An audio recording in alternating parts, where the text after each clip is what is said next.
and may include animal kills and carcasses. Viewer discretion is advised.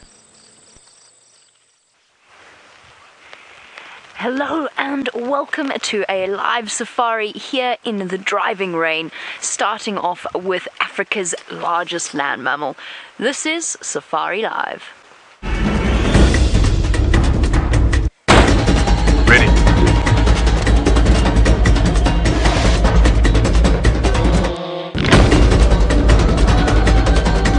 Standing by.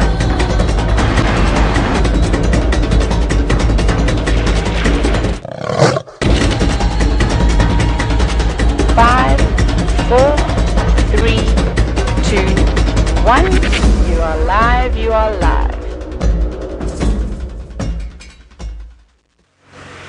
Hello and welcome to a very damp and soggy sunset safari out here in the African wilderness.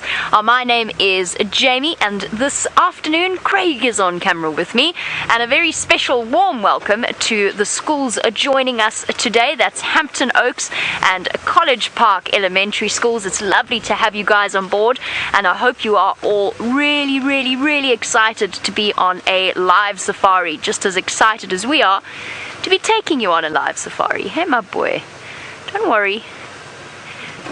Don't you come cause any nonsense. There we go. I'm just shuffling around because, as you can see, it's a little bit damp this afternoon, so we do have a roof covering us to make sure our equipment doesn't get wet. We're coming to you live from a place called the Greater Kruger National Park area of South Africa. So we're right up in the top northeastern corner, and any of our regular viewers, we will be taking your questions after we're finished with the school drive, so you can send those through to #SafariLive on Twitter, or email through to questions@WildEarthTV. And isn't this elephant absolutely lovely? A young male who might even be curious enough to come up and investigate us and see what we're up to. As you can see, he is all on his own, and that's because young male elephants move away from the herd when it is time for them to do so, basically when they're adults and they are ready to go out and explore the world. And often you'll see young bulls like this in a group, just for a little bit of extra safety and comfort. And now, hello my boy. Hello my boy. It's okay. It's okay. You know, if you walk behind me and try and look very big and scary, I'm not going to even see you. Just so you know. Isn't that cool? Don't do that. Now, Katie, you want to know what elephants eat. And sorry, Katie, I can't move at the moment to show you this elephant. Our elephants love... Oh, sorry, Tatey, you want to know what elephants eat? Well, Tatey, they eat plants. They only eat plants and tubers and bulbs, leaves off trees, bark. They dig down to underneath the surface of the ground to pull up tubers, so things that are kind of like potatoes, but you get different types out here. And at the moment, the elephants are absolutely loving the grass. So that is what they're eating lots of. And of course, fruit. There's also marula fruits, which is a very sweet, really delicious type of fruit that the elephants are enjoying. So that's what they're eating now at the moment. So this young male is currently wrapping up trunks full of grass and then putting it in his mouth. And I'm just waiting for a second just so that he's not so close to us before we reposition to try and see him again. There we go. Now he's moving off. So we're going to try and turn around, and while we do, it's not just myself out here. Somebody is wrapped up nice, warm and dry in a tent. Let's go along and say hello to Brent. Hello and welcome to my safari tent where I am warm and dry and I get to laugh at everyone getting wet. Hello to Hampton Oaks, and now I've forgotten the school. Oh dear. Wait 1 second. College Park, I should be able to remember that. Well, I've got some cool stuff for you in the tent today, and the nice thing about being here is we've got some really fun stuff that we can have a little bit of a closer look at the bush. And my name is Brent. I have Brian on camera, and he's got a ninja thumb. Wah! I better behave, otherwise Brian's thumb will jump out from behind the camera and sort me out. Now, they're being ninjaing around under my microscope. These are very, very cool. Let's just move them into the right spot. Oh, look at that. Isn't that scary looking? And isn't that very, very cool? Now, I will try. Let's just try it. Ooh. Oh, no, now we got a disco going on. There we go. Now, you can see those tiny little black spines, where I put a little bit more light on, sticking off. Now, I'm going to turn the light off so we can have a look at the body a bit more. There we go. So you can see those spines. I'm going to try and get the head, which is feeding at the moment. Now, this is where it becomes a bit tricky. Ooh, ooh, ooh, ooh. Very tricky. Other way. And why is this so hard, Brian? I have no idea. But you can see. So this is a baby butterfly. And I can only, there we go. I'm going the wrong way, that's why. That is the back end. I'm just going to move. Now, my friend James, who likes to live in the tent, he's much better. Okay, there we go. Oh, there, we got him now. So, back quickly. I finally got it there. So, there's the head of this butterfly larvae. And you can see it's munching on the plant that's under there. Now, it's a very important part, and this butterfly species actually chooses to lay its eggs on this plant and almost only on this plant. And they're actually very tiny, even though they look like big and scary under the microscope. Now, it is my favorite family of butterflies. No, you're moving out of shot! Naughty butterfly! There we go. One little more poke, and more poke. Oh no! Tivan, you're very clever, and I'm very bad at keeping this thing in frame. Or let's just look at the back side for now. Now, Tivan is wondering, is this caterpillar poisonous? Now, Tivan, you're very clever. I was about to tell you about the plant it's eating. This plant doesn't even have an English name. It's only got a scientific name. It's called WildEarthTV indica. And this plant has poison in its leaves, and its poison is called hydrogen cyanide. Ooh, that sounds quite scary. So, if these baby butterflies, these caterpillars, and you can actually see it swallowing the plant as it chews through. Let's try get its head back in shot. There we go. As it chews and it munches its way through these leaves, and I'll show you what it looks like when the caterpillar has been munching on the leaf. And they, as I said, they get hydrogen cyanide. And when they pupate, so they go into their pupa to become a beautiful, beautiful butterfly, and they are a beautiful butterfly when they come out, and their adults are poisonous. So this means they don't have to fly around fast. They can just sort of flap around, take their time, because they're brightly colored, and this tells all the birds that they're going to get very, very sick if they eat this particular butterfly. And as caterpillars, those scary spines are what keep the birds from eating them. Now, you can have a look. I'm just going to be very careful because I'm going to put them back outside. And you can have a look at the leaf. And you can see how they've eaten all the holes through the leaf. And another way they defend themselves, because the leaf actually sits like this. Oh no, now the birds can't see me. So they eat from the underside. Oh, sorry, my game drive radio is on. Let me just turn that off. Oop. So I can listen to what everyone's up to, because I'm very curious. I don't like to not know what's going on. Okay, but now I've got, there we go. So that is what the adult butterfly looks like, that one right there. So that is the male, and that is the female. And there's the caterpillar we just saw. And there's the WildEarthTV plant. Now, Mary is wondering, do the spines on their back hurt? They don't hurt, Mary. they do something worse.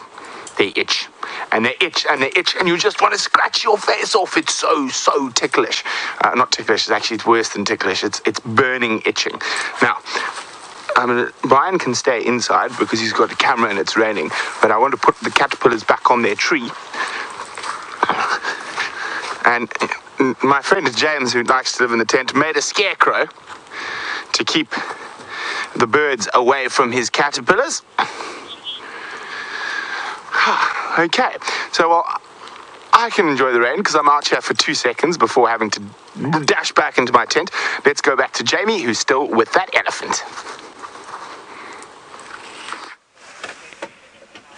It seems as though our Ellie is enjoying the rain just as much as Brent is when he ventures out of his tent every now and again.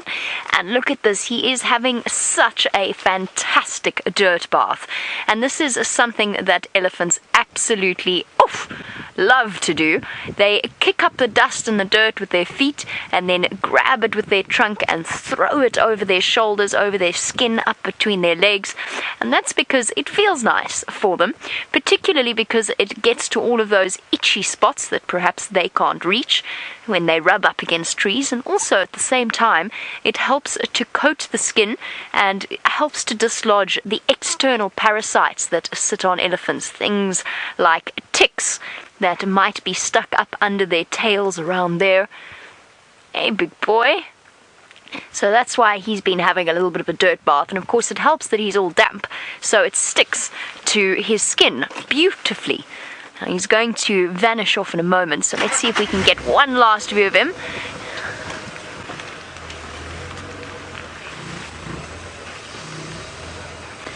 Now, Sila, you want to know, do elephants like the rain? Or else, how do they stay dry? Well, they can't stay dry at all. Oh, he's going to disappear. He can't stay dry at all, unfortunately. There's nowhere to go. There's nowhere for him to shelter. He could probably go and stand underneath a tree, but even then, that won't really work to help to keep him dry.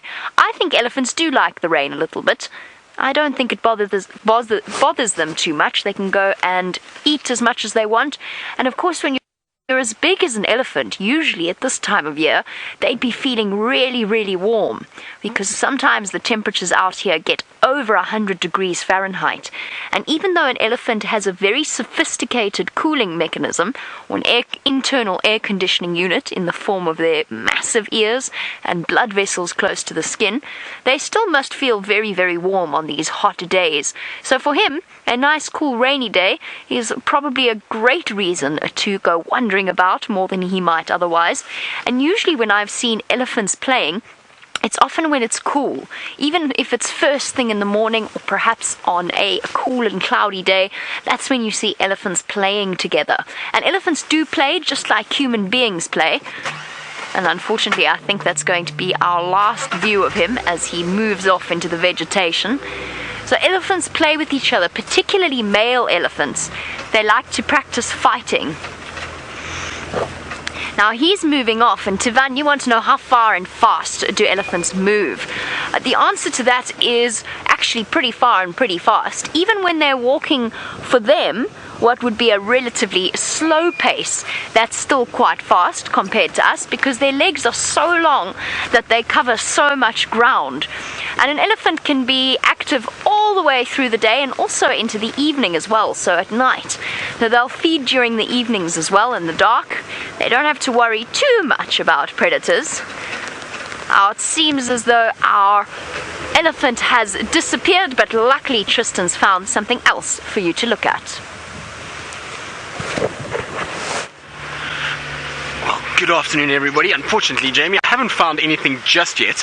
We are on the search for some lions, so we are looking around. Now, my name is Tristan, and on camera today I have Wiem, the wildebeest. So that's who's on the back and operating the camera so expertly.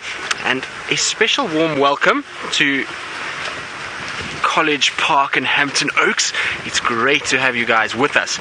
Now, like I was saying, we're on the search for some lions. So Jamie this morning had a pride of lions in this area, and so we've seen there's a few tracks around, and we even spotted 1 or 2 vultures. And now vultures could be a sign that maybe there's some food around that the lions have found, and so we're just checking just to see if we can see any more signs of them. So far it's a little bit difficult with the rain, because as the rain is falling, it's washing away the tracks a little bit, so it's becoming quite hard to follow. But I'm hoping that if maybe they had food, or they have food, then they're going to be very, very stationary, because they'll likely had a very big meal, and this cold, wet weather is perfect for them just to try and find somewhere to go and lie down and rest and try and get out of the rain. So I'm just going to check. There's a little water hole here that they sometimes like to come to. Now on a day like today, they're not really going to come to a water hole because there's really no need. It's not hot enough to drive them to water, and if they are thirsty, as you can see on the roads, there's lots and lots of water around, so they can come and drink anywhere around here. And Lou was saying to me that we've had about 4.5 mils of rain today, so not very much, but given that we've had quite a bit of rain over the last week and very little sunshine, it's all sitting on the surface now. The soil has become quite saturated, and so that's why it's sitting on the roads, and it looks a lot wetter than what it actually is, or it looks like we've had a lot more rain than what we really have. So let's see if there's any sign of anything in the dam. I do see an animal, but I'm going to have to just turn the car a little bit because we've got our Flintstone flaps on, the rain covers that keep us protected. So I'm just going to have to turn so that VM can see what I can see. But inside the water we have a beautiful waterbuck. So very aptly named. This animal, like I said, is called a waterbuck, and that's because it spends most of its life in and around water. So it will utilize water to get away from predators, but it also will often come down for a drink, and sometimes they even walk through the water, and it just helps with keeping their coat in good condition, getting rid of some of the parasites that latch onto them, and they can then stay safe. Now, it's interesting because this is a female waterbuck. We know it's a girl because she has no horns. The male waterbuck has really big horns that come off his head, and so because she doesn't have any, we know she's a girl. But the strange thing about it is that generally the females are in small groups together. You would very seldom see a female on her own, unless maybe she's just given birth and she's got a baby close by, or she maybe has been separated. You never know, maybe those lions came through here earlier today and have somehow separated this waterbuck from the rest of the group, and that's why she's standing so close to the water in hope that she doesn't get chased. And if she does see the lions, she can run deeper into the water and avoid them, because the cats, they don't really like to get into the water too much, so they're going to avoid trying to go in here to fetch her, which is a very clever way to get away.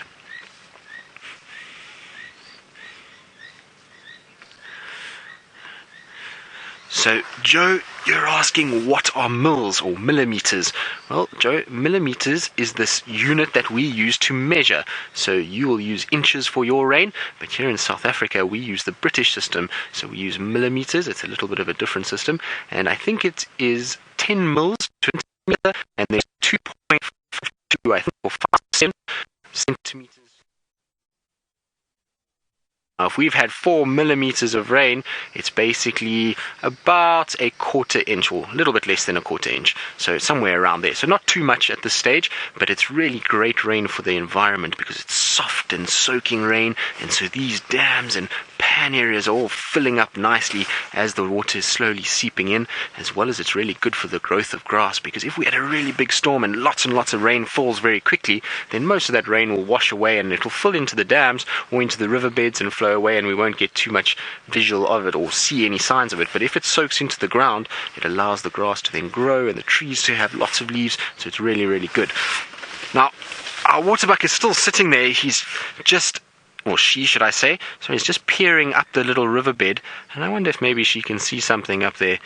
In this kind of weather, she's going to be a lot more alert because the rain is going to make it very difficult for her to hear any sounds of predators moving, and also it'll be very difficult for her to smell or see them. It's become a lot darker and it's dingy, and so really tough when it comes to actually spotting predators. And that's also probably why she's sitting right out in the open. She knows it's much easier to see any of these lions if she's out in the open. It means the lions have got to get somewhere close to her to be able to hunt her.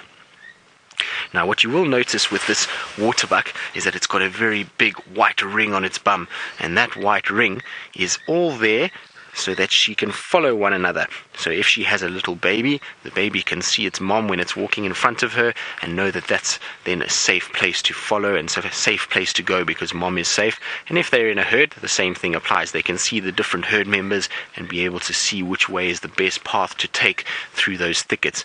But it's a very funny little marking that they've got. It almost looks like a bullseye on their bum, and lots of people often make that remark.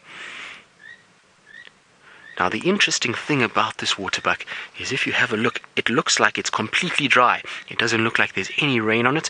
I don't know if any of you have got a cat or a dog, and if you put them in the rain, they get very, very wet and they look as though they've been put in a bath of water. Now, this waterbuck is still very fluffy, and the reason why it's so fluffy is because it's got special glands in its skin, and those glands secrete oils that repel water and basically push the water away and keep that little waterbuck very, very dry. Now, talking of dry, we're going to go across to my friend Brent, who's in his tent and is apparently very warm and dry. It's so lovely here, isn't it, man? It is. I was thinking we should almost get a little heater for the tent. Much more comfortable. Or a fireplace. Or a fireplace. Oh, with canvas, plastic, fire. Outside fire. But then we'd have to sit in the rain. Oh, no. But guess what it is? We can imagine we're sitting around an African campfire because it's story time. So we're going to tell an African folklore.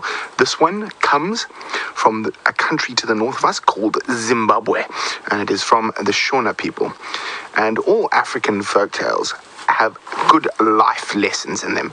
So they were used to impart knowledge onto the children and to teach you how to be a good person. And this is the story how Elephant learned to not be so proud. Now, one day Elephant was walking down the path. I'm going to go outside and walk towards you, Brian, so I can get the elephant movements going.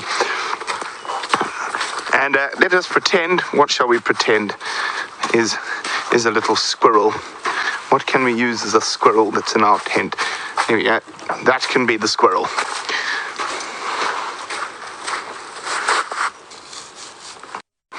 Okay, that is the squirrel. And the elephant was thinking to itself, how big I am, how beautiful I am. I must just be the most amazing animal in all the bush. And Squirrel was in the path, also heading towards the waterfall, and Elephant just went, out of my way, Squirrel, you're too small and insignificant. And Squirrel got very angry, and hopefully the guys out in the field will be able to show you an African bush squirrel or a tree squirrel. So when they get angry, they flick their tails and go, so the squirrel started scolding Elephant. Said, who do you think you are, you great big behemoth of a beast, you vile creature? And says, I will teach you a lesson, Elephant. I will teach you a lesson. And Elephant said, what lesson can you teach me, you silly little squirrel? And the squirrel said, I challenge you to a palm nut eating competition. At that, Elephant let out a great harumph. Squirrel, I could eat more palm nuts than you could ever eat. Said, well, fine, Elephant. Tomorrow at dawn, we will eat palm nuts. Elephant thought, I really shouldn't oblige such a small, insignificant squirrel, but I quite like palm nuts, so I'm going to do it. So, the next morning, a squirrel and Elephant lined up with a massive pile of palm nuts each, and they started eating. And of course, Elephant was going, using his big trunk and putting 5 or 6 palm nuts in his mouth at a time, while Squirrel just sat there. But Elephant was so nonplussed about the challenge and was also a bit of a greedy guts that he forgot to watch Squirrel. So when Squirrel got full, Squirrel's brother came. And when Squirrel's brother got full, Squirrel's sister came. and his aunt and his uncle and his cousins and the squirrels in the African bush sitting there eating. And at about midday, Elephant went, "Squirrel, you're still going?" Squirrel said, "Yes, I'm not even hungry yet." So Elephant started eating faster, and eventually, by the end of the day, Elephant was so fat he fell over. And little squirrel, the first squirrel, was now back and still eating. And eventually, Elephant said, "Oh, squirrel, you are so wonderful, you are so mighty. I was so wrong to flick you out of my way, and I'm so sorry, you are incredible." Well, I became live radio. And of course, Squirrel said, "Well, thank you, Elephant. Now you must stop being..." hit my head. "You must stop being mean to the other animals because you are big. You have responsibility to be nice to everyone and set an example." So there's lots of little lessons to learn in the African folklores, and there's a nice little one. And hopefully we can see a squirrel, maybe even riding on an elephant. No, I'm joking. Squirrels don't ride elephants. But ever since that day, Squirrel has had the elephant's respect. Now, let's go see how Jamie's doing in that wet weather.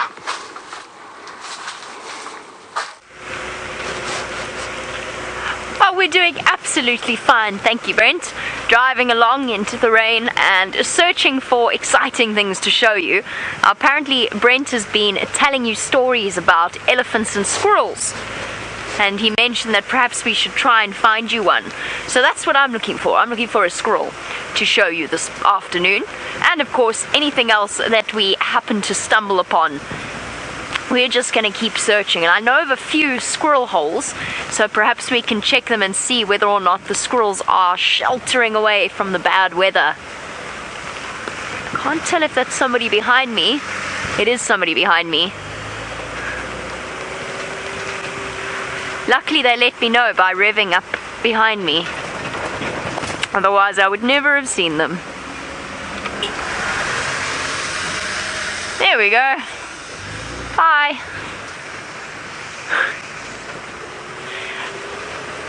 Water dripping everywhere.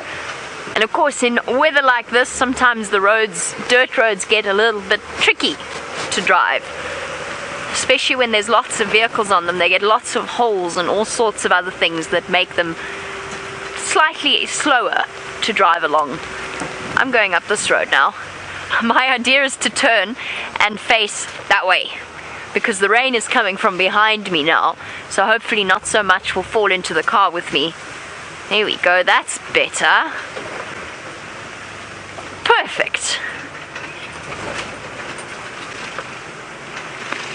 Very good question from Asher, who would like to know, do predators like the rain, or do they hide away? Asher, sometimes, if they're not particularly hungry, then they might go and shelter underneath a thick bush, and that's exactly what the lions were doing this morning when we were with them. They were tucked away underneath the leaves and the branches of a particular tree that provided them with a little bit of shelter. But actually, usually this sort of weather is really, really good predator weather, and that's because it's not too hot, so they don't have to worry about overheating, and also because there's so much rain, there's quite a lot of noise, which means that the animals that they would hunt, just like these impala, might not actually hear them coming. Hello, boys. And that's also why animals like these impala are actually quite skittish in weather like this. And that's because, especially when there's wind blowing, they can't hear as well, and as it starts to get dark, you can imagine their wind is blowing, and yes, they can see better than we can in the dark, but still, it's dark, wind is blowing, the leaves are rustling, they don't know if it's leaves rustling or a predator coming to get them. So this is a type of antelope known as an impala, and this is a bachelor herd of impala, so it's made up of only boys gathered together, and they will spend their time also similar to the elephants, sort of playing but really sparring with each other, so practicing their fighting skills for when mating season comes along. And you can see they're constantly looking up at us, looking around them, making sure that there's nothing sneaking up on them. There's also the sound of the rain, which might drown out the sound of a predator's foot falling. Of course, leopards are expert sneaky hunters, and there could be one anywhere around us. Adrian, you want to know if we're cold? or if the animals are probably feeling a little bit chilly. Luckily, they've got a nice fur coat to keep them warm. Are we cold? A little bit. I think that in South Africa we tend to be a little bit of well, I know I'm certainly a baby when it comes to the cold. I don't mind being too hot, but I don't particularly like being cold. I think the temperature's probably must be about 68, 69 degrees Fahrenheit. So not too cold, but it does get a little bit chilly after a while when you're soaking wet and the wind is blowing. Not too bad though, don't worry. I'm quite happy. Now let's look a little bit to the right of this Impala. Just quickly, there we go, fluttering in that bush over there. And see that combination of birds? Those are very damp arrow-marked babblers. And they flew off. They were actually making their babbling sound. And the reason they're called babblers is because they babble. Whenever one of them starts, the rest of them carry on, and they make almost like a laughing sound. I don't know whether or not Brent would be able to play it for you in the tent, but an arrow-marked babbler makes a very, very specific sound. Right, it is drenched here, and we spoke about whether or not predators like the rain. Let's go over to Tristan to find out. Well, Jamie, I think our cats look much like your arrow-marked babblers. They are completely drenched. And isn't it exciting that we managed to find them? It took us a little bit of time because they weren't where we left them this morning, or where Jamie left them this morning. They had moved a little bit further on, and they found themselves a little thicket to lie in and get out of the rain. But it seems like some of the cubs are just woken up. Let's see, there's one of them just getting up now and going across the room. Look at that big stretch. Now, I wonder if it's going to go and try and see if it can suckle. Some of the cubs are still drinking milk from their mom, and so they go and they sometimes will go and have a little suckle. But look at that. Isn't that sweet? It's a little bit of affection between the two of them. So the little cub has gone to go greet its mom, and just to reaffirm the bond between the two of them. You might find the mom will start grooming. There we go. You can see the long tongue coming out. And so the mom will lick the little cub, and there we go. It's going to go for a little drink of milk. First it's just going to groom all the water away, and then it probably will settle down right there. Isn't that cute? So, Asha, now that we're with the lions, you want to know what animals will hunt the waterbuck that we saw earlier. Well, you're looking at one of them. These lions often do hunt the waterbuck. They are very good at hunting, and they go after the waterbuck because the waterbuck is quite a big antelope. So it's a little bit bigger than something like an impala, which is our most common antelope here, and that will be enough to feed a lot of these lions. So that's why they'll hunt them. But you'll also find leopard will go after them, hyenas, wild dogs, and even cheetah. So all the predators that we see out here hunt waterbuck at varying stages. When they get to big adults like you saw just now, it becomes a little bit difficult for the wild dogs and the leopard because the waterbuck is a very strong, powerful animal. But the lions, because of their cooperative hunting, so they use one another to help in the hunting, they can overpower much bigger animals because 2 or 3 of them will latch on and they can then pull that animal down. So the lions use each other to be able to get bigger animals, and that then means that they can feed the whole family. Now you can see the little cub has just started to suckle there now. It's got itself nice and comfy, and it's now going to try and get milk. It's interesting because these cubs are getting to the age where they shouldn't be suckling too much longer. The moms are going to start stopping their milk production because the cubs are getting old enough to survive without it. These cubs do eat meat already, but they are reliant on a bit of milk as well. So, Aya, you're asking where the male lions are. Well, Aya, in this particular region that we're in, the male lions, they don't spend all their time with the females. What we find here is that we get female prides, and they then have male coalitions that come in and out and will come to protect the territory, but then they'll also come to mate and produce the cubs. And so the males that we have here, we have 4 males that walk around together that are with this pride at times, and they will only really be here if there's a nice food item, or if they're coming to mate, or if they hear the lionesses close by, then they come and investigate. But they don't spend all their time with the lionesses. They tend to want to go and patrol their territory and go and check and make sure other males haven't come in, as well as to go and see if there's the signs of food, because there's a lot of competition here. So they would ultimately like to have no competition. They'll chase the females away and try and eat it. So the females don't spend too much time with the males if they can help it. It's only really if there's an intruder around, then sometimes the females will be close to the males, or if there's a big carcass and the males find them on it, then you find the males with them. Oh, look at that yawn. It's that kind of weather, I think. Dark, cold, wet weather. It makes everybody a little bit tired, I think. So that's why there's a lot of yawning going on. Oh, shaking a bit of water off. Isn't that cute?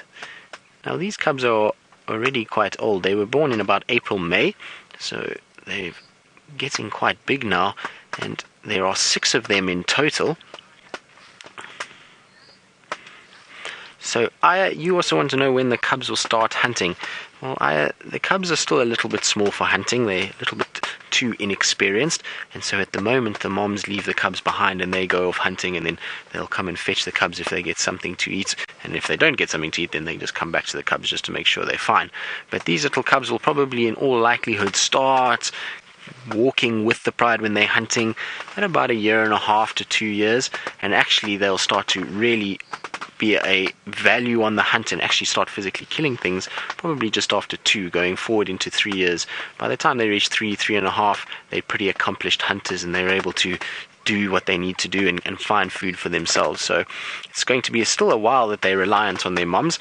Even though they are suckling, that milk production is going to finish soon, and then they're going to rely on their moms for meat for the next year or so. And in the beginning, you'll find that the moms are going to try and teach these young ones, so they'll make the little ones sit and watch, and the babies will watch how the moms move, and they learn the subtle little signs that the females have in order to communicate with each other when they're hunting, because obviously when they're hunting, they can't make noise, because otherwise the prey animal sees them. So for the first few times, they'll just sit and watch, and then slowly but surely they'll start to help out. And in the beginning, they're going to make lots of mistakes, and they're going to alert prey animals to them, and they're going to miss a lot of times. But slowly but surely, as they watch the older females, they're going to start to learn exactly the techniques that they need, and then they'll start to get it right, and eventually they'll become a very tight-knit, cohesive unit. And if they're little females, then they're going to stay with their mothers normally for life. They'll end up being a part of the pride, and so they learn early, and then they become a very valuable asset to that pride. Now you can see that little one is grooming quite a bit, so it's probably trying to get rid of all the water that's on it, as well as all the little ticks that have crawled on it. Now, ticks are a little parasite that we get in this area that live in the grass, and when the animals come and lie down on the grass, then the ticks crawl onto them and then start to suck their blood for food. And so sometimes they've gotten some ticks from sleeping all day, because these lions would have been sleeping most of the day today, and so they're just getting rid of any of those that might be on there. Also, the Nkuhuma Pride, which is the pride that we're seeing now, in the winter, when we had a very bad drought, they had a bit of an outbreak of mange. Now, mange is a little mite that also lives in their skin and causes them to itch a lot, and they actually scratch so much that they can lose their fur. And so it could also be grooming to get the last little bit of that out. You can see some of the cubs have a few little black patches on the shoulders there, and that's still scarring from where they've scratched themselves too much from that mite. But now that it's raining, the mite starts to go away. The mites don't like wet weather at all, which is really good for the lions. Well, we're going to sit with these lions for a little bit longer and see if maybe they're going to wake up and get going. And while we do that, I believe Brent has got a skull of a lion to show all of you. Yes, indeed. I've got the skull of a nice big male lion here. As you can see, look at those teeth. Isn't that incredible? Now, a lot of people think that it's the teeth that kill. Now, of course, they can use their teeth to kill on smaller animals. They will bite with these big canine teeth into the brain of the smaller animals. But this very important gap over here is the most important thing. Now, that is a very, very, very... Oh, wait, let's actually... I've got an idea, Brian. I've got an idea. We need a pipe. What can we use as a pipe? We can use my torch. So, now, I want you guys sitting there at school to go like this onto your throat. And you can feel there's a round thing there. You see that? There. And if you push on it, you can't breathe. So there we go. That's your esophagus or your windpipe. Now let us imagine that my torch is that of an impala. So what happens, or a buffalo or something like that. So what happens is the lion will use these bigger teeth to anchor into the neck. And then you see when it closes down, this gap actually pinches the pipe closed, and that's how they suffocate an animal. Isn't that amazing? So everyone thinks the lion will rip out meat with their teeth, which they will once the animal's dead. But most of the time when they kill an animal, they use this very special gap here to completely crush the windpipe of what they're eating. So I can't, obviously we need an actual soft pipe to, actually I'm going to get one for my next tech segment so we can actually show you how it works. But unfortunately the torch is a bit hard. But this is a male lion. It's quite a nice big one. And he's probably, let's have a look at the wear on his teeth. He's not that old. Now lions die a lot, and often quite young, due to the fact that it's really, really competitive out there, especially for the males. They're constantly fighting, but the fact, if I look at his canines, they're not in bad condition, they're not chipped, so I'd say he was probably killed quite young, maybe, and I would say under 6 years old when this guy died. Oh, put it back together. Oh, Aya, you've made me so excited. Aya wants to know, what other kind of skulls do we have in the tent? Well, Aya, and he'd put the lion over there. Ooh, where are we going to start? So many places to start. There. Let's take the piece of grass out. Now, this is a hyena. Now I'm going to open it up so you can look at the teeth. So still the big teeth, but you see they're not as sharp as the lions, but they're wider. So they're made for crushing bones. And a hyena has got such strong jaws, it can crush through most bones, and not even a lion can crush through. Let me put it back together. So for example, they can crush something like a giraffe leg bone. Now, of course, inside a giraffe's leg bone is a lot of bone marrow, and that's really, really good protein. And I don't know, some of you at home might like to eat bone marrow. I do, especially. It's very, very tasty, but it's very hard to get into. Now, there's my I've got lots of bones around here. Just hang on. Now, it's such good protein that our ancestors... Oh, let me just finish with this guy first. Now, you notice his nose is missing. Hyena, what happened to your nose? Well, I think what happened to Mr. Hyena's nose is something like that bit off his nose. So I think this hyena was possibly killed by lions. So that's what looks like, what's happened there. You can see how long the tooth is. So there's only a tiny bit of the tooth, so that's what would have been sticking out.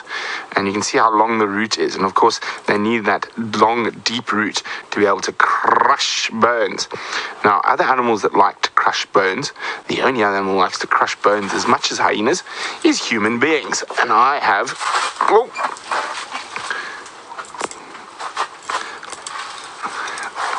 let me just... There we go. For a left-handed person, I'm right-handed, unfortunately, but this is actually a fossilized tool. It's not fossilized. That is a complete lie. It is a Stone Age tool. So it's a piece of rock, schist by the looks of things, that has been cut into this by an early hominin. So not a Homo sapien, but early Stone Age, maybe Homo habilis. So actually, this is early to middle Stone Age. So early Stone Age would be so heavy I'm not going to be able to pick it up. Now, the reason we started using bones, started using tools, where is a bone? Where's a bone I'm allowed to break? I'm not getting into trouble from James. Let's go this way. Oh, there's just giraffe bones everywhere. No, there's one. Buffalo, we got lots of buffalo bones around.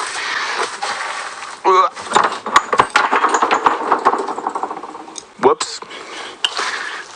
I don't think I broke anything. I thought it was stuck together. But now, let's imagine this is... So, Homo sapiens, which we are, have been in our current form. I won't make you come out. I'll stand in... Oh, you're okay. For about 200,000 years. So, when we're looking at Homo habilis early to middle, probably closer to middle Stone Age because of the size of the tool. Oh, let me just try to remember my anthropology. Probably about 800,000, 600, 8,000 years ago. Now, we've managed to get hold of a buffalo, and we've dried a lot of the meat, we've eaten a lot of the meat, but we're still hungry. And we know there's got to be something in here. So, we get our stone tool, and it's amazing, in certain parts of Africa, I've found some incredible, I just keep forgetting, this is a left-handed stone tool. It's going to be a bit difficult for me, but I'm probably not going to be able to. And also, I'm not nearly as strong as a Homo habilis. But see, I would break open, and you can see, I'm not going to break open the bone, but you can see if I started hitting a bit harder, it would go straight through the bone, and I'd be able to obtain that bone marrow. Now, another animal that likes bone marrow, but can't get to the big pieces of bone marrow in elephants, giraffe, like hyenas and human beings, is the lions. So let's go back to Tristan. They do indeed, Brent. They love a bit of bone marrow, but unfortunately they do not have stone tools like you do to get into those big buffalo bones to be able to access all that marrow. I'm sure they would love to, though. Maybe you can hire out your services at a later stage. But we've just been watching them, and one or two of them have gotten up and moved a little bit. I think there's quite a bit of rain falling off these trees, so big drops, and it's just probably irritating them slightly, so they've all moved a little. And the one female has come out, and you can see the cub has gotten straight to her to go and suckle. Well, Joey, the number of lion cubs that a female can have is dependent. They can have anywhere from 1 to 8, but 8 would be very, very uncommon. Generally, we find in this area the average is normally around 4, but I have seen as many as 7 from a lioness before, so you can get those higher numbers. But generally, we see sort of 2 to 4 cubs, and that's the normal sort of amount of cubs that a female will give birth to. Which you can imagine quite a handful. Imagine having 4 cubs all at once, and they all want to eat and they all want to play. It makes a lot of energy out of these females. They unfortunately spend a lot of time trying to discipline the little ones and make sure that they're not getting up to too much mischief. But right now they're all being very relaxed. Like I say, it's the typical bedweather, and lions are one of those predators that really like to sleep. They're not the most active of animals. They like to spend most of their day sleeping, and then they move around a little bit at night. And I was talking to Jamie about this morning, and she was saying to me that these lions walked everywhere last night, so it's no wonder that they're quite tired. It seems like they covered quite a bit of distance, and I'm pretty sure that those vultures that we saw earlier is where they maybe had a kill last night, because their bellies are quite full. And this female in front, if you look, you can very faintly see a bit of a red color on her face, so there's still a bit of blood on her face. That would have been from where she fed off a carcass last night, so definitely had a bit of a meal. And I'm sure those vultures that we saw were sitting where these lions ate. Now, the thing is with those vultures, unfortunately for them, is that the rain did start, so even if the food is finished, they have to sit and wait until the rain goes away, because their wings are going to be too heavy for them to fly. And that's why we went and investigated there, and there was no sign of any carcass, but in all likelihood the lions ate everything, as they often do. But you can see she's getting sleepy, and that head's getting a little heavy. It keeps dropping down, and she just wakes up a little bit to look around. The rain is just starting to get a little bit heavier, so I wonder if she's not going to move into a bit more of shelter. You can see in the distance there that the horizon is becoming harder and harder to see with all the rain that is falling. And so this weather system is coming from our southeast, and that's basically a southerly direction, and so that's why the rain is coming from there. See the now. I'm sure it's too hard, we'll find that they're going to go back under the little tree that they were originally under and try and find some sort of way to shelter and get out of this wet weather. Now you see her ears are moving quite a bit. There's 2 reasons why her ears... Oh wait, look at that. Look at those teeth, aren't those incredible? And now you would have seen the skull with Brent, so you can see how big those teeth are, but look at the cub hanging on. The cub still wants milk, is very unimpressed now that mom has walked away. Shame, little one, are you thirsty? it's not going to deter. It's going to carry on following Mom and try and find a place to suckle again. But Aya, you want to know why these lions are so lazy? Well, the reason why the lions are lazy is because when they are active and when they do move around and they chase animals to hunt, they use a lot of energy. It's like, let's say, when you're walking, it's not too bad, but when you sprint and you try and run as fast as you can, you get very tired very quickly. And so the lions, when they try and catch prey, they have to run very, very fast, and they use a lot of energy. And so they try and rest during the day so that when they actually do have to run, that they have their energy reserved and they're ready and they can sprint after these prey animals with as much energy as possible. And so that's why they're quite lazy. But you'll find if we were sitting here and something like that waterbuck that we saw earlier came walking through here, these lions would wake up quite quickly. They wouldn't look nearly as lazy. They would become quite sort of focused on what they hear or see, and then they would try and go towards wherever that was, and you'd see them really start to probably actively hunt. Even though they're full-bellied and they ate last night, any opportunity they will take and they will try and then hunt again. So even though they look very lazy, when the opportunity does come, they do get up very quickly and they show quite a bit of energy when they do that. Now you can see the one female, she got up and moved because of the rain getting heavier, and a couple of the cubs have picked up their head as well. Now, I wonder where she's going to go. She's coming back now again. Let's see where she's going to lie. And she's going to go straight back to where she was earlier. Very clever girl. A bit of a shake, get rid of all the water that's all over her body.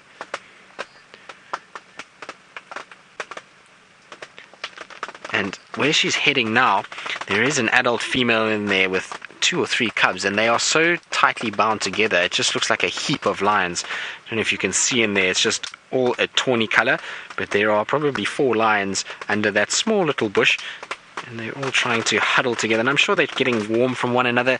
You know, when it's cold, sometimes it's nice just to go close to somebody, and then their warmth helps to keep you warm. So it's why they're doing that. Let's see if she's going to sit down there. There we go. Now you can see on her shoulder she's got a little bit of an injury there. So I think they've been fighting a little bit with some of the other female prides that we get in this area. It's also why they may be a little bit jumpy. Jamie was saying this morning that they were moving quite quickly, so I wonder if they haven't been fighting with somebody. Well, that's all we've got time for, unfortunately, with our schools today. I hope you've enjoyed the afternoon with us. It's been a great pleasure having you here, and while we carry on with these lions, we're going to go back to Jamie.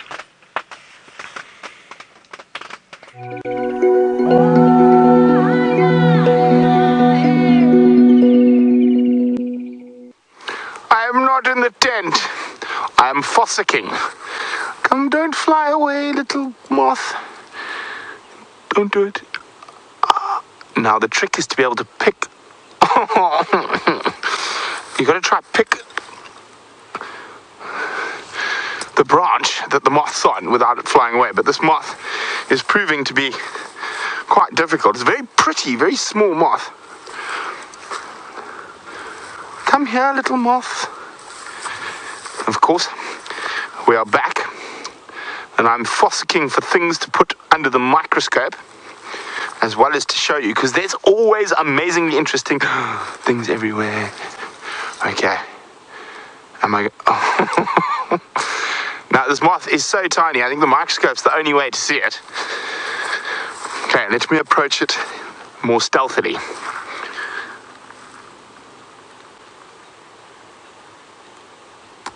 Oh. I don't want to trip.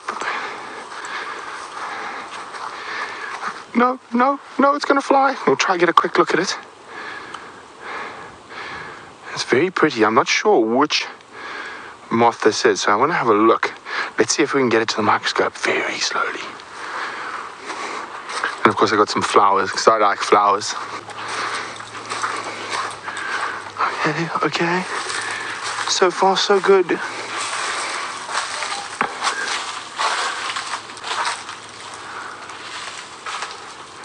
Oh dear. I don't want to touch that. Don't. No! Right at the finish line. It was like Steph at the egg and spoon race. Well, okay. Well, I did manage to get some gouche, or Cocorus asplenifolia. So, nice, pretty little yellow. Very dark here. Moving on. Very pretty yellow flowers. Now,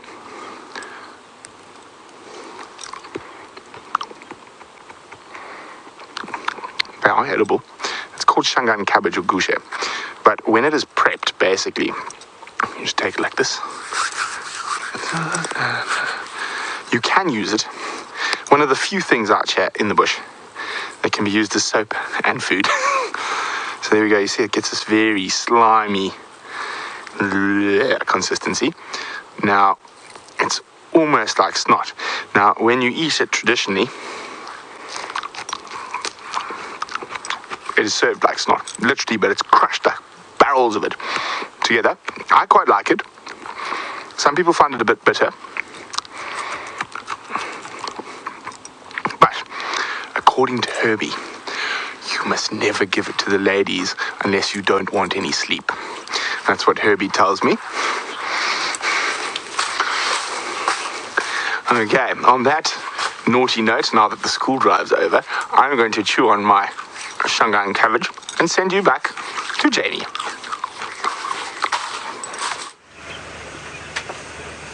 What on earth what did you say Brent was chilling on? I couldn't quite hear that. Either way, we're going to sit and chill as well.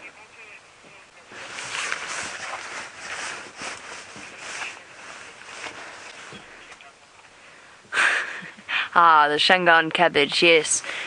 Yes, Herbie has mentioned the same thing. Anyway, moving rapidly on from the Shangan cabbage, we have got this lovely herd of elephants that I think I'm going to try and spend the rest of the afternoon with. So we can stop driving into the pouring rain. And they are wandering off slowly but surely towards Treehouse Dam. I would hesitate to say that they're going for a drink there, just because there are so many other places to stop and have a quick sip of water. And the one thing about this roof and elephant sightings, I can hear other elephants further behind me, but it does make life slightly more tricky when you're trying to follow them or sit with them, especially a herd of elephants. One bull is okay, but a herd of elephants, I'm aware that there's more off to my right, and there would be more behind me. I don't really want to find one has snuck up and then sort of pokes Craig gently in the bottom. That's not going to actually happen. It's definitely not going to happen. But it does mean that I've got to be slightly more careful about my peripheries, my non-existent peripheries. But let's stick with this elephant herd. It gives us a nice opportunity to move quite slowly and put our backs to the rain so that we don't get any... Well, I suppose we can't really be soaked any... Well, I can't be any more soaked than I already am.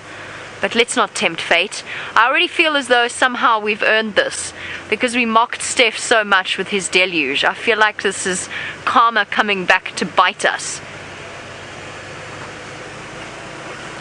We kept laughing at Steph.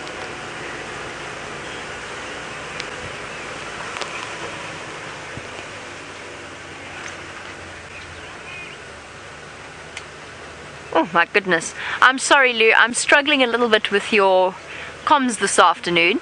I heard a question about whether or not we think that elephants can understand us as humans. Sarah.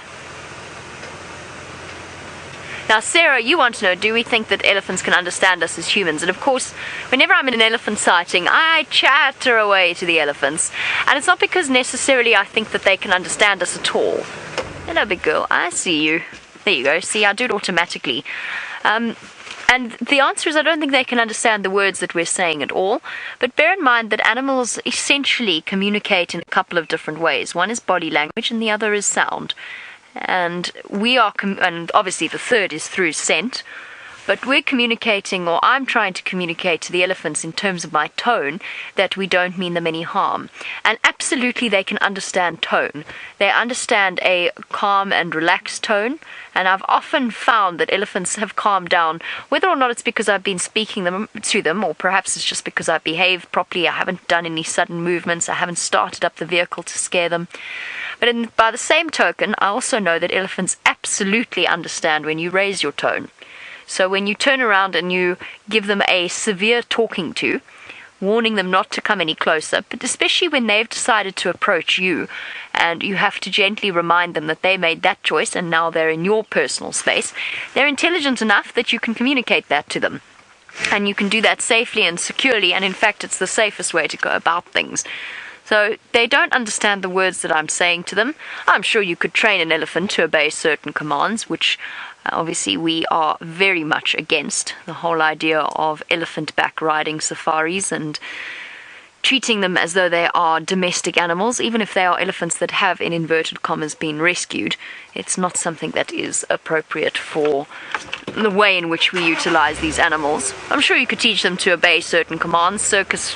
Circuses have been doing it for hundreds of, or decades at least. Fortunately, it seems as though that's something that's stopping now. No longer treating elephants as circus animals. I can't think of anything more depressing than to watch an elephant in a circus. Hey, big girl. Look at her. She's stopping to have a jolly good rub.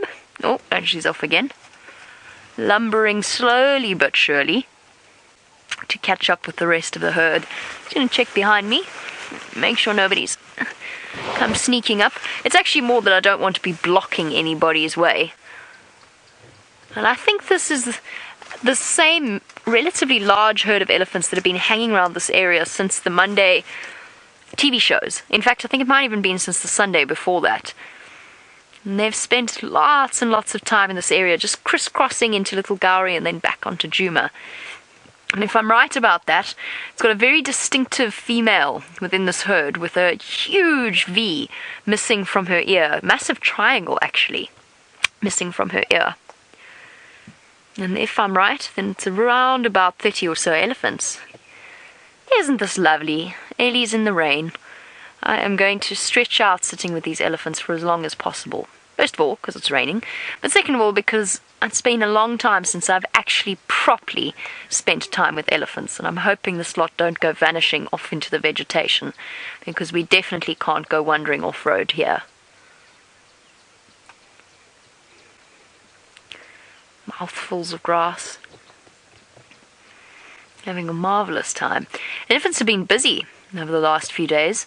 I have driven round more elephant roadblocks than I have in a long time, and that actually makes me very happy, because that means that our elephant herds are back with us once again. It felt as though we had a sort of an almost elephant herd vacuum for a while. We saw the odd bull coming to eat marulas off quarantine, but we didn't really get to experience proper herd sightings. So it's nice to have them back with us once again. Don't forget, for our viewers that have just joined us, send through any questions that you would like to ask on hashtag Safari Live on Twitter, or you can email through to questions@WildEarth.tv. And you can find out all sorts of amazing things. Isn't this such a lovely image? Large and two mediums.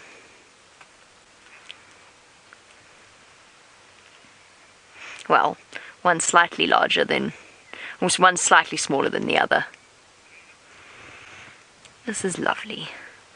There were more elephants further ahead. I think it might be worth trying to catch up with these three.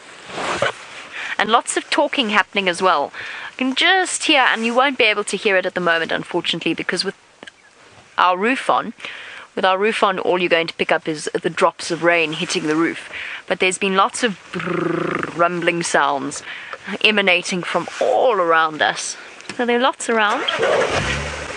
Let's check that I'm not starting up the vehicle with an elephant right next to us. It won't be very appreciative if we do that. Isn't it wonderful to see all this rain? Even if it does mean that we're damp and soggy. I haven't been properly dry since the TV show on Monday.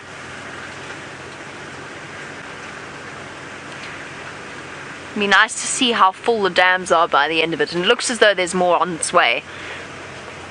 Well, I should not be making any weather predictions ever.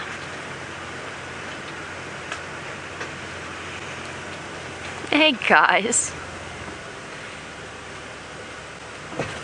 And it also smells amazing. It doesn't actually, to be honest, it doesn't have the smell of petrichor anymore. It doesn't smell like Africa after a short, sharp thunderstorm. It smells like damp. Look at this. She's scratching on the other elephant. Look at her. The two of them scratching on each other.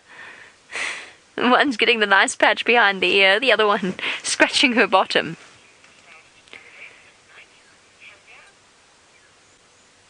Now, Tanya, you want to know if they use the stars to navigate at night, because I did mention that they move around in the evenings. Tanya, I don't think so.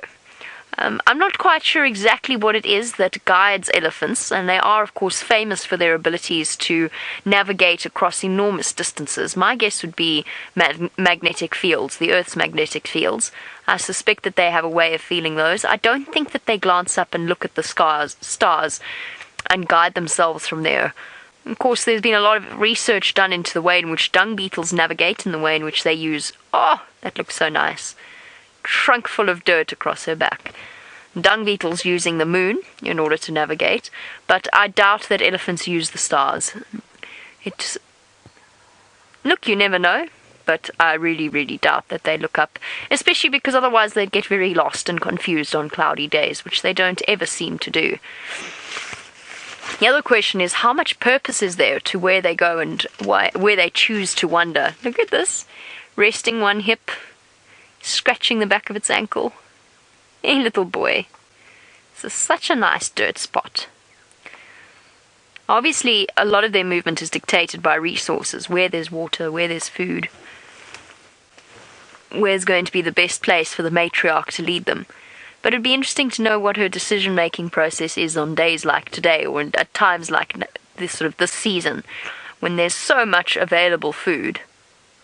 Nice soft grasses.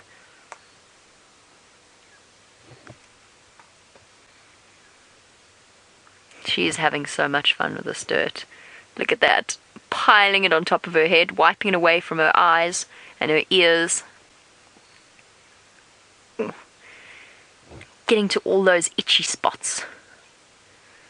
And the perfect skin exfoliator if you're an elephant. We should bottle it and sell it. If it's good enough for elephants, it should be good enough for us. There you go. Making sure she chucks enough sand between her legs, back and front, which is of course where the most sensitive skin is. And this little one, copying Mum, but with slightly less style. Not quite really getting the whole thing exactly spot on. Here we go. Cute. Digging backwards and forwards. And then grabbing as much sand as it possibly can. And of course, elephants have to learn to use their trunks like toddlers have to learn to use their hands. To write and to grasp things. And all those things that we do with our hands that we don't even think about anymore. And it's exactly the same for baby elephants. That has to become muscle memory, but it doesn't immediately. So things like this take a little bit longer if you're a small baby elephant. Hey, tusks just sticking out, so over 2 years old probably. They're just starting to grow. Oh, wait for me, Mum. I haven't finished my dust bath yet. Oof. Of course, elephants are truly special animals with very, very strong bonds between the various members of the herd. But Sage, no, absolutely not. Elephants do not mate for life at all. Any reproduction is pretty much a once-off encounter, and in fact, chances are that female may not mate with that male ever again in her life. She might not even see it ever again in her life. Bull elephants wander around, they cover enormous distances, and it's generally when they come into must that they are ready to mate. That is when they're at their most aggressive. The females tend to prefer them. Just there's something about the fact that their testosterone levels shoot up 60 times more than normal. So no mating for life, and in fact a very brief mating period full stop, since the female actually has to bear the weight of the male on her hips for a short period of time. It cannot be extended any longer than the few necessary seconds. I'm going to catch up with our elephants and spend as much time as possible with them, but for now, let's jump back into Brent in the tent. Oh, yes, I'm in the tent surrounded by death. But yes, elephants mating is a very interesting thing. It's probably one of the most dangerous times to encounter elephant on foot. And I had quite a scary experience some years back. One of the very few times I've ever actually loaded a rifle while in the African bush. And I was tracking lions in the Sand River about 15 kilometers away from here with the late, great Simon Matabula, a tracker I learned a lot from over the years we worked together. And we were tracking these lions, and we came over these sandbanks. And there was mating elephants, probably far away, 100 meters away. And they just turned around, ears went flat, heads down, and they just came straight at us, both the bull and the cow. And we thought if we just got over one of those little banks, it would all be okay. And Mr. Matabula, a fantastic bushman, incredible tracker, about 110 kilograms. When we do that into pounds, about 250 pounds worth of shangan. And I scuttled down the little bank. And as I sort of started going up the little bank, I heard Simon fall. And it wasn't far, it was about from where Brian is from me now. So I turned around, and while Simon was getting up, the elephants came up and were above him looking down. So I actually loaded the rifle and ran forward and stood over him shouting, and I managed to shout down the elephants, fortunately. So you always got to be careful with mating elephants. Now, I just want to grab something. We had such lovely questions, I noticed, during the school drive on Twitter about the wonderful little caterpillars. So I thought we should have another quick look. Okay, let's see if we can do this. Oh, no ways. School. One shot in there. Eat your heart out, Henry. There we go. Okay, so we had a couple of really great questions about the caterpillars, and Yoro had the first one in, and Yoro was wondering, can anything safely eat those caterpillars? Now, there will be a few species of bird, and that is what causes them to feed on the other underside of the leaves, where they are a bit protected. So there will be species of bird. You'll see things like hornbills. Hornbills are able to digest hydrogen cyanide. Quite a few bird species are able to break their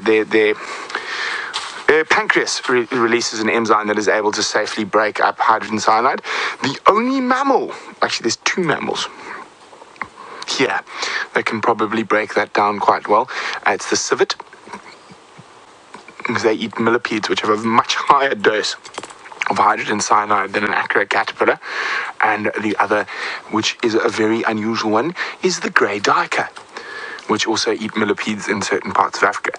Now, that's actually fascinating, whether the grey duiker here, who we don't really see eating millipedes as opposed to the grey duiker that occur in the forested areas, will have their pancreas will release different enzymes. I'm sure there's some scientist who is going to be doing some research on grey duiker pancreatic enzymes. Wouldn't that be fascinating? Now, this is Shannon and Mike's questions are actually sort of lumped together, and it's how long does the larval phase last? And Mike is, what age do butterflies get their wings? Now, as I said, it all depends. So in North America, you will find it is much, much shorter than out here. And the tropical butterflies, their larval phase of certain butterfly species can last up to 2 years. Butterflies and moths, for that fact, can last up to 2 years. Generally, you'll probably find them in the larval phase for 6 to 8 weeks. With acrias, it can be as long as 16 weeks. A lot of it also depends on the quality of food that is around, and whether it's been a rainy year or a not so rainy year, and the quality of food that's around. But in tropical Africa, it can be up to 2 years, but generally 6 to 8 weeks that they're in this larval phase. So that answers both, I suppose. For this species, it's 6 to 16 weeks. But as I said, up to 2 years. Isn't that incredible? Imagine being a little caterpillar sausage for 2 years. Well, I suppose if you've got lots of leaves to munch on. Whoa, what gave you a fright? No one came near you. Now, you can definitely see where all the aliens movies and whatnot get their inspiration from. It's definitely from the insect world. Oh, so scary. But very, very cool. Now, let's move away from the microscope and put them back on the bushes guarded by Tom Brady. I have been quite tempted in the last little while. Now, as you know, some of you will know, I know you guys, a lot of you American football fans, but out here in Africa, we play a game where we play just as much contact with no pads, no helmets, none of that silly stuff. And I was quite tempted to sort of just tackle Tom Brady, show the football people how it's done. But I'm scared he might bite me with those teeth he's got, or I might break James's baboon skull. So I think I'm going to bring up the courage to tackle Tom Brady. While I do that, let's go back to Tristan and those incredible Nkuhumas. I think Brent is just scared of Tom Brady, although I must agree with him, rugby is far better than American football in South Africa. But very big difference. Big rugby supporters. I'm running. Brent is going to blame that he's got a dodgy hip and a limpy leg at the moment, so just excuses coming from Brent at this stage. But as you can see, lions are still fairly static. They haven't moved too much. They've gone up and down a little bit, and the cubs have moved out a little bit. The rain has settled slightly, and so I think they've all come out just to get a bit of a break from being out under the trees themselves. And there's a lot of grooming going on and a lot of growling and hissing at one another as they get too close to each other. But I think all is settled down now. And they're so cute, these guys. It's so nice to be able to spend lots of time with them again. They were absent for a few weeks, and they've been quite regular in the last week, so it's really good to have them back and see them a lot again. Look at that, isn't that the sweetest thing? It's like a little lion pile. So when it's wet and cold, the best thing is to go and curl up next to mom, place your head on mom and use her as a pillow, and let one of your siblings groom you. I think that's the ultimate life at this stage, although we're now woken up again. They are so cute, these little ones, and it's so good to see that they're recovering from this mange that they had. You can see there's still a few scars here and there, but it really is a lot better than what they were looking like a few months ago. So really good to see, and I'm hoping with all the rain that we're having now that this will be the last little bit of mange that they get, and they'll be able to recover from this and grow into big, strong lions.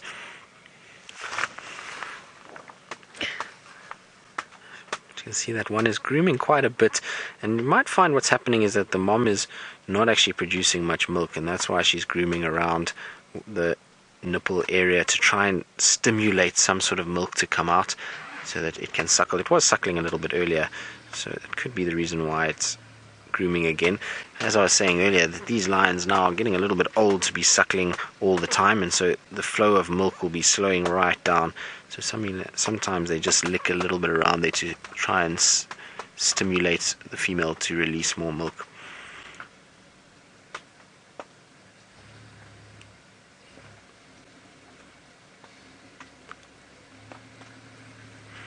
But these lions, a little bit earlier when we first arrived, it was raining quite hard at that stage, and you can see the little cubs are watching some of the commercial vehicles. For those of you that are new viewers, we do have commercial vehicles that run lodges around here, and they have guests that they bring into the sightings. So some of the commercial vehicles have arrived, and you can see the cubs are particularly interested in all of this.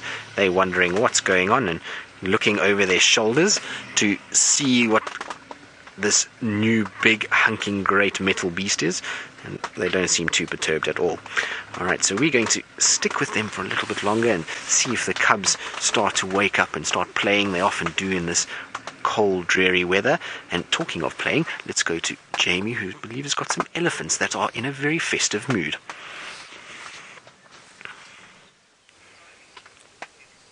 I have got such a special surprise for you. Not only are our elephants in a festive mood, but you see that little one at the back? Guess which little one that is. It's not Benjamin Button, unfortunately, but it's an equally special little elephant because I'm surprised to tell you that this is Fang's herd. Look at these three having the best time in the mud wallow. Sorry, we'll get back to why Fang is such a special elephant in a moment. These three are having the time of their life. Each elephant has come through and flopped themselves down in this mud wallow. It is such an incredible sighting. Unfortunately, this is as close as we can get. But that little one at the back over there is the little male calf that we saw when it was just a few hours old. All that time ago. And if you haven't seen that particular clip, I would strongly suggest going off in search of it. It was largely thanks to Brent, actually, who found the placenta. So the female had just given birth, and all of a sudden out of the bushes came this tiny little elephant stumbling out and then falling down the drainage line next to it. And it was an absolutely gorgeous sighting, watching the protectiveness of the whole herd around them. And I haven't seen this baby elephant since. So this is such a lovely moment. Let's watch our elephants playing in the mud, though, because they are having such a ball that it's hard to know where exactly to look. I'm so excited to catch up with this little male once again. What a lovely surprise. And I'll show you Fang, hopefully, if she decides to come back out again. Hey, look at that. Look at that. One's also got a backwards-facing tusk. That's not Fang. I saw Fang earlier. But it seems as though... Okay, it's not quite backwards-facing, sorry. The light was playing games with my monitor. It's not quite backwards-facing. The reason Fang is called Fang is because her tusk faces backwards. And you'll see what I mean in a bit when she pops out again. Look at them. Of course, they are absolutely loving the water and the rain. And no, the answer is no, their skin does not get waterlogged at all. Their skin is as waterproof as ours is. So although they might feel a little bit more wrinkly and pruny in the same way you do if you sit in a bath for a long time, or we do when we sit in this rain for a long time. That was Kim. Kim, no, their skin doesn't become waterlogged. They don't become soggy, and they don't have to wring out their trunks after a long afternoon of rain, which would be quite hilarious to watch them wringing out their trunks and their ears, water dripping from it. Oh, time to get up, but it's slippery. It's slippery. There we go.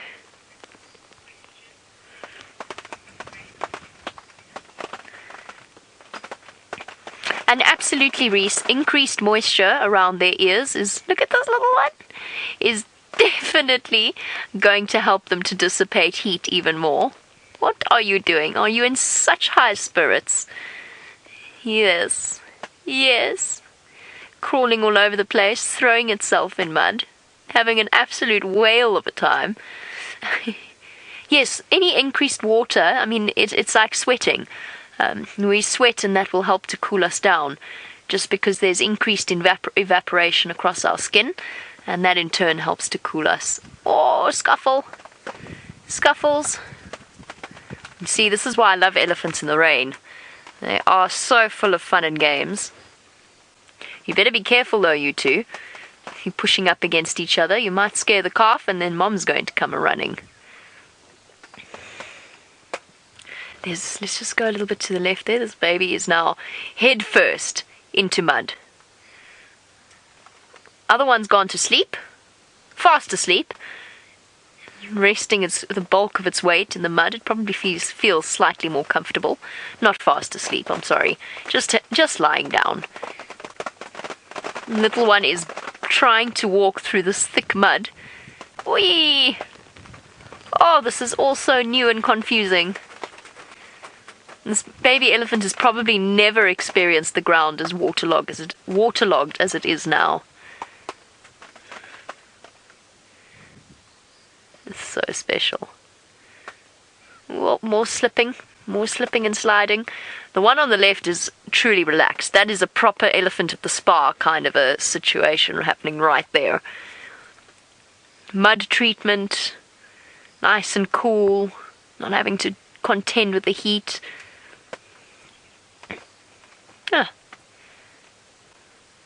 Baby's up again. This is so cool. Here we go. Little one going back off in search of mum. Definitely our little bull. I recognized its mother from earlier. Whoa, and flopping back down into the mud. I'm hoping they're not going to disappear after this into the thick vegetation. I'm hoping they might stick around.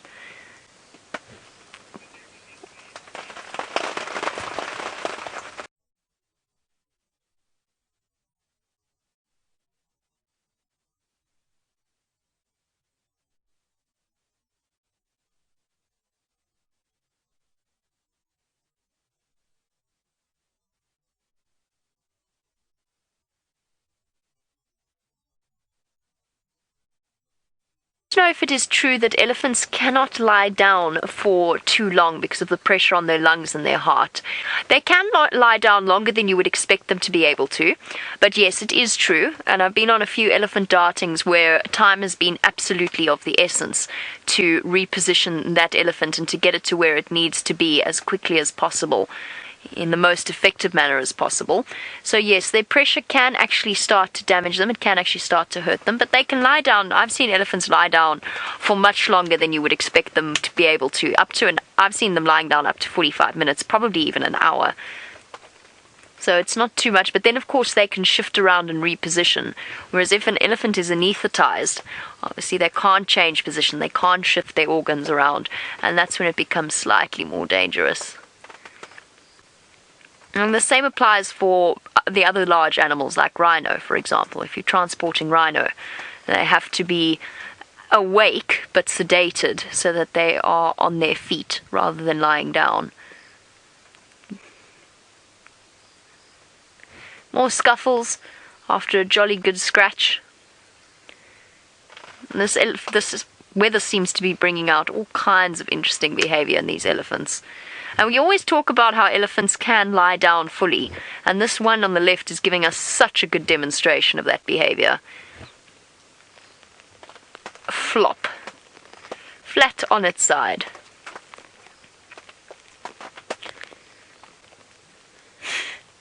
I'm just going to have a nap right here. Seems like the perfect spot. There we go, these two tussling with each other.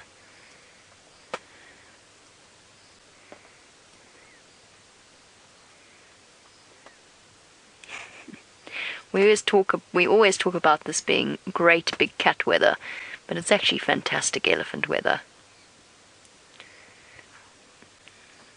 See? Good example of how we talk about the fact that you can't age an elephant necessarily by its tusks. These two are pretty much exactly the same size, but one's tusks are much, much longer and much thicker than the other's. Oof! Big head shake.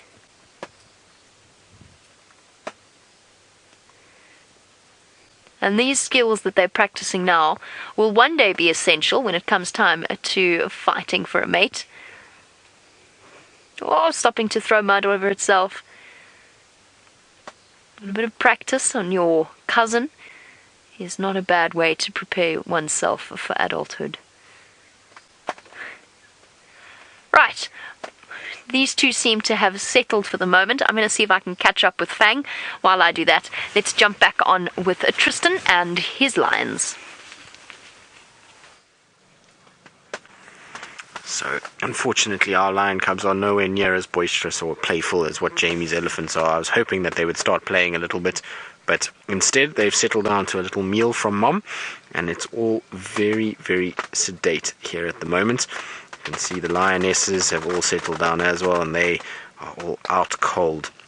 I was hoping that they would wake up a little bit earlier when there was a bit of yawning and grooming. I was hoping that we were going to get them up and moving and potentially looking around. Last night I know Yanni was with them and she had them contact calling, so I was hoping that we'd start hearing a bit of contact calling and that they would continue the search for the two remaining females that are not with them at the moment. Now you can see that this female is not excessively full, so whatever they killed last night couldn't have been too big. It must have been something that was just enough to fill the bellies a little bit and keep the cubs nice and full. So I'd imagine it would be something small-ish, maybe a big male impala or a young kudu waterbuck, one of those that was distributed between them. Also, I suppose with this cooler weather, they're going to be utilizing a lot more, so that's why they've digested a little more than would have had it been a hot sunny day. See that they're all kind of tucked around that wattle. The wattle is a good tree for lions to go and sleep under. It's got nice big leaf structures that overlap one another, and so actually underneath there will be quite dry. So you can see there, that's what it looks like.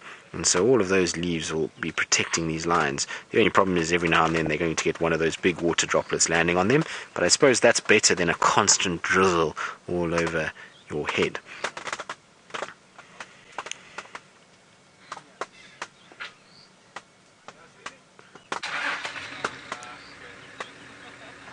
So, DB Cooper, you want to know what Nkuhuma means.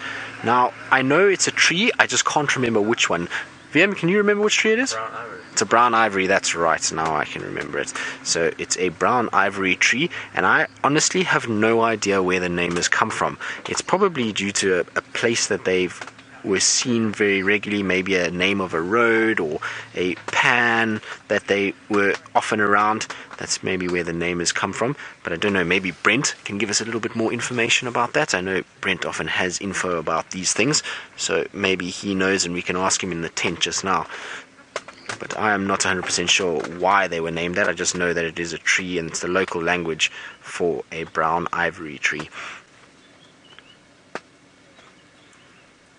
You can see the little cubs, they are looking around at the vehicles and they seem to be a lot more wary than what they were a few months ago. I wonder if maybe they haven't, with these altercations that they've possibly had with other lions, given all the scars that are on the females, that they're a little bit more wary of movement around them. Ultimately, in their first few years of life, they didn't have too many worries because they spent most of their time in a very small area. The Birminghams were with them almost daily, and so they had very little to worry about. But now the females are sporting a few scars. I wonder if they haven't battled a bit with some other lions, and that's why the cubs are a little bit more skittish. Well, we're going to carry on watching these sleepy lions, but Brent, I believe, is out of his tent and has managed to find something large.